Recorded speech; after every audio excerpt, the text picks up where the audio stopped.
అరే మామ ఎంతసేపు రా, అక్కడ మేస్త్రి తిడతాడు, పద తొందర వెళ్దాం. వస్తాను రా, ఒక్క నిమిషం ఆగు. అరే సాదికు, చెప్పు నాన్న, ఎందుకు పిలిచావు? నేను పనికి వెళ్తున్నాను, వచ్చేలోగా రాత్రి అవుతుంది. నువ్వు బడి నుంచి వచ్చాక స్టోర్ బియ్యం వేయించుకోరారా, మరి లేకపోతే బియ్యం అయిపోతాయి, సరేనా? అరే నేను కాలేజ్ నుంచి వచ్చాక అలసిపోయి వస్తానన్నా, మరి నాకు ఇలాంటి పనులు పెట్టకు. అయినా నువ్వు పొద్దున ఎందుకు అంతసేపు అనుకుంటావు? తొందరగా లేసి అలాంటి పనులు చూసుకుంటే సరిపోతుంది కదా. ఇంకోసారి నాకు ఇలాంటి పనులు చెప్పుకున్నా వెళ్ళు. రే సదికో, ఏం మాట్లాడుతున్నారా నువ్వు?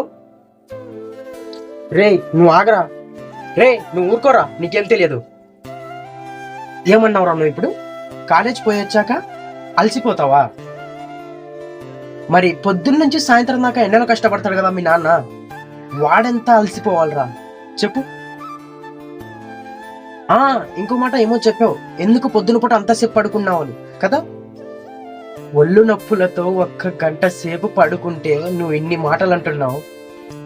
ప్రతిరోజు మీకోసం కష్టపడుతున్నారా మీ నాన్న, ఆయనని పట్టుకొని ఎందుకు అన్ని మాటలు అంటున్నావు? నువ్వు మీ నాన్న కోసం ఏం చేయాల్సిన అవసరం లేదు, కానీ పని నుంచి వచ్చాక దగ్గరికి వెళ్ళి 4 మాటలు మాట్లాడు. పొద్దున్న నుంచి సాయంత్రం దాకా అలసిపోతాడు కదా, మొత్తం మర్చిపోతారా. నాన్న నన్ను క్షమించు నాన్న, ఇంకోసారి నేను ఇలా ప్రవర్తించను, ఏమనుకోకు నాన్న. పర్వాలేదులేరా, నువ్వు బాగా చదువుకో, ఇంకోసారి నేను ఇలాంటి పనులు నీకు చెప్పనులే, ఎంతైనా నేనే చేసుకుంటా, సరేనా?